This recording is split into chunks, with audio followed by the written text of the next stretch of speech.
مالکی یوم الدین، وہ بدلے کے دن کا مالک ہے۔ اس آیات میں اللہ کی چوتھی صفت بیان کی گئی ہیں، یعنی یہ کہ وہ بدلہ کی گھڑی کا مالک ہے۔ آپ ان الفاظوں کے معنی ضرور سمجھنے کی کوشش کریں۔ مالک اللہ کی صفت ہے، کوئی حاکم یا قاضی کیسے ہی وسیع اختیارات رکھتے ہوں، بہرحال اس کے اختیارات محدود ہی ہوتے ہیں۔ آج ہی آپ کو پتہ ہے اخبار میں آئے ہیں بڑے بڑے بیرسٹر پکڑے گئے ہیں اور ان کو جیل میں اندر کیا کہ وہ جعلی ڈگریوں پہ بیرسٹر بنے تھے اور وہ رشوت لیتے تھے، ججوں تک پہنچاتے تھے۔ آج 4 تاریخ ہے نا، اور میرے خیال میں اگست ہے، 2021 ہیں، تو بہت سارے بیرسٹر جعلی مقدموں سرٹیفکیٹ پہ تھے اور ججوں تک رشوت پہ۔ تو صحیح بات ہے کہ کوئی حاکم یا قاضی کیسے ہی وسیع اختیارات رکھتے ہوں، بہرحال اس کے اختیارات محدود ہی ہوتے ہیں۔ وہ مجرم کو قانون کے مطابق سزا دینے پر مجبور ہوتا ہے، مگر اللہ نے اپنے لیے مالک کا لفظ استعمال کیا ہے جسے پورے اختیارات حاصل ہیں۔ چاہے تو وہ مجرم کو بخش دے، چاہے تو سزا دے، اس پر کوئی حاکم نہیں ہے۔ ولا یخاف عقباہا بھی ہے نا سورہ شمس میں، کہ وہ کسی سے ڈرتا نہیں ہے، فوج کشی سے نہیں ڈرتا۔ مالک یوم الدین، وہ بدلے کے دن کا مالک ہے۔ چاہے وہ مجرم کو بخش دے، چاہے سزا دے، اس پر کوئی حاکم نہیں۔ دین، اس کے لفظی معنی جزا اور بدلے کے ہیں۔ وہ قیامت کے روز جزا اس لیے کہا جاتا ہے کہ وہ حساب اور بدلے کا دن ہے۔ روز جزا کا مالک ہونے سے مراد یہ ہے کہ اس روز اس کی صفت مالکیت کو بڑے سے بڑا منکر اور کافر بھی دیکھ لے گا۔ نزاع کی گھڑی میں بھی 2 طرح کے فرشتے آئیں گے، جہنم کے بھی اور جنت کے بھی۔ اوہو، انسان بہت گھبرا جائے گا کہ کون سے والوں نے میری روح کو قبض کرنا ہے۔ اللہ تعالیٰ خیر اور عافیت سے ہمارا یہ گھڑی گزار دے، دونوں جہانوں میں خیر اور عافیت دے، اور کوئی حساب کتاب جزا سزا سے نہیں بھاگ سکے گا۔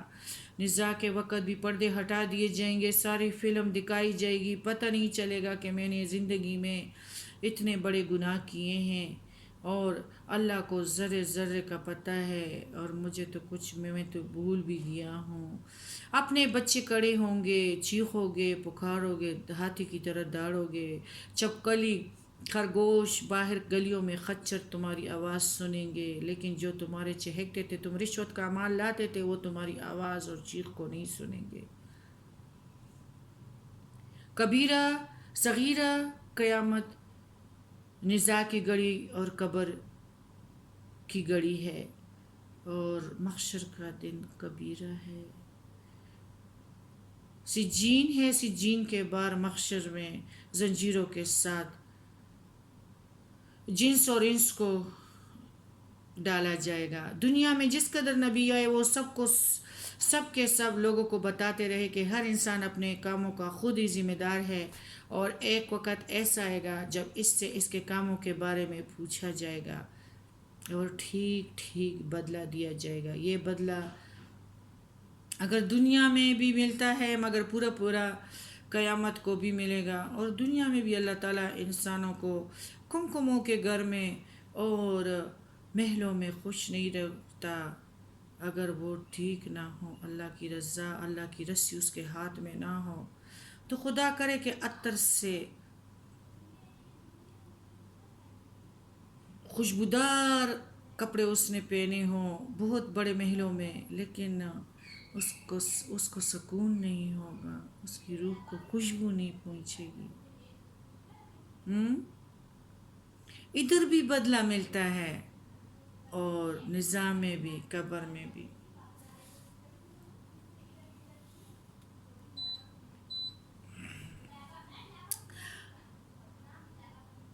مگر جو ہے وہ قیامت کو بھی ملے گا۔ زمین اور آسمان کی ہر چیز فنا ہو جائے گی۔ جب انسان مر جاتا ہے تو اگر خواتین ہیں تو ان کے ساتھ بھی کچھ نہیں جاتا، اگر مرد ہے تو اس کے ساتھ بھی کوئی جائیداد بینک بیلنس کچھ نہیں جاتا۔ قیامت کو بھی پورا پورا ہی ملے گا، لیکن قیامت کو زمین اور آسمان پناہ ہو جائیں گے۔ کبیرہ وہ ہے قیامت ہے، اور صغیرہ یہ ہے کہ انسان سے اپنے خزانے اور یہ گھر، یہ اولاد، یہ برین سب کچھ رہ جائیں گے۔ ایک عمل نے اس کے ساتھ جانا ہے۔ دنیا کی ایک چیز گئی ہے، چارپائی، وہ بھی واپس آئے گی۔ تمام لوگ اللہ کے دربار میں جمع ہوں گے، اس روز اس کی بادشاہت ہوگی۔ وہ لوگوں کے اچھے کاموں پر ثواب، برے کاموں پر عذاب دے گا۔ ادھر بھی دیتا ہے، ضرور وہ ایک کوڑا مارتا ہے، لیکن انسان ناسمجھ ہے۔ وہ اصل فیصلہ اپنے نفس کے لیے نہیں کر سکتا، شیطان نے اس کو پاگل کیا ہے۔ اس روز کسی کو طاقت نہ ہوگی کہ اس کے فیصلے کی نافرمانی کر سکے۔ ادھر تو چھوٹ دی گئی ہے نا، تو بدعت بھی لاتے ہیں، نافرمانیاں بھی کرتے ہیں، ڈی جے بھی لگاتے ہیں، اور ناچتے بھی بندروں کی طرح ہیں، صبح سے لے کر رات سے لے کر صبح تک ناچتے ہیں، پھر نماز سے، صبح کی نماز سے اپنے آپ کو بالکل بے فکر کرتے ہیں اور سو جاتے ہیں، اور پھر 12 بجے اٹھتے ہیں۔ یہ ہماری شادیوں کا حال ہے، اس طرح ہماری فوتگیوں کا حال ہے۔ تو کدھر جائیں گے؟ ہم خود ہی اپنے جانوں کے بارے میں جو فیصلہ کر چکے ہیں تو وہ تو نافرمانی کی ہیں۔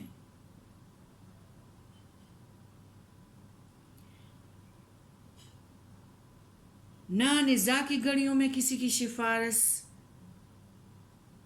اللہ کے بغیر کوئی کر سکیں گے، یا مجرم کو زبردستی چڑھا لے جائیں گے۔ ادھر دنیا میں کوئی غلط کام کرو، کوئی بڑی گاڑی آئے گی، جیل سے تمہیں رات کو اپنے گھر لے آئیں گے۔ قبر سے کوئی لانے والا نہیں ہے، ابھی تک کوئی نہیں آیا۔ دامی زندگی ہے، یا اس میں مراد کو پہنچو گے یا برباد ہو جاؤ گے۔ ابھی سے اطاعت کرو، ابھی سے فرما بردار ہو جاؤ، ابھی سے زندگی میں فرما برداری کو شامل کرو، ابھی سے اپنے مقصد کو پکڑ لو، ہر کام کو اللہ کے حکم کے مطابق کر لو، کوئی بات اس کے مرضی کے خلاف نہ کرو، اس کے ساتھ کسی کو شریک نہ کرو، دین میں بدعات نئے ایجادات اندر نہ کرو، اپنے آپ کو بندگی پہ مجبور کرو۔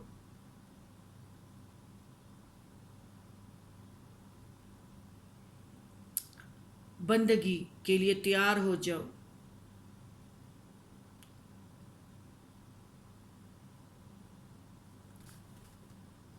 نزاع کی گھڑی میں بھی، اور قبر کی رات کو بھی، اور قیام محشر کو بھی کچھ معاوضہ دے کر نجات کوئی بھی حاصل نہیں کر سکے گا۔ جو شخص اس روز سرخرور ٹھہرا وہ بہت خوش قسمت ہوگا، وہ عالیشان باغات اور محلوں میں آباد ہوگا، اس کے لیے قسم قسم کے میوے، شہد، دودھ کی نہریں ہوگی۔ اس کے برعکس اس روز جو شخص ناکام رہا،